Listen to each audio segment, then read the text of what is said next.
Ben Cropp is a famous shark hunter.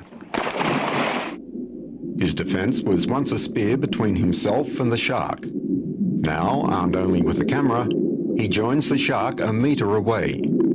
In 52 years of diving, there have been many changes in Ben's remarkable career. Ben began diving back in 1950 and became a champion spear fisherman at a time when the pristine reefs were teeming with fish. In 1963, he swapped his spear gun for an underwater camera and turned to making shark hunting films. Now, 40 years later, with more than 100 wildlife documentaries, Ben Cropp has become a living legend. This is the story of a shark hunter.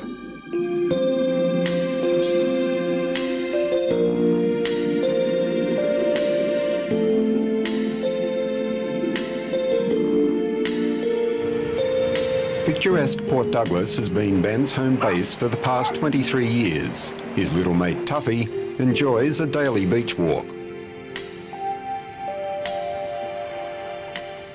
Ben's vessel, Freedom, is parked right in front of his home. Old dive buddies regularly drop in. Knock, knock. Oh, good day, John. How are you? Ben, John's here. Oh, hi, John. Former shark hunter and filmmaker John Harding has dived with Ben over the past 40 years. Good to see you. Yeah, likewise. Well, Ben, I like the new boat. You've certainly come a long way since those days of a 14-foot tinny. Well, before that, John, it was a surf ski for 10 years, you know, much, much smaller. Well, tell us about the early days. Well, I guess I had my first dive when I was about 3, and that was up in Booker in the Solomon Islands where my father was a missionary, and I fell headfirst into our pool, bottoms up, and I would have drowned, only my sisters saw me and raced in, grabbed me and pulled me out, and I guess that started my love of the water in a strange way. But I also loved fishing. I was mad on fishing, and about January 1950 in Ballina, I was watching these Torres Strait Islanders from a mission boat, and they were spearfishing. And they had primitive goggles and a long spear, and they were getting fish. And I thought, wow, you know, this looks like a good way of getting fish. So I went home and I made my own equipment. I got the inner tube of a motorcycle and fashioned a rubber mask, which had a pane of glass and a strap around it. And I got someone, the foundry, to make me a long spear.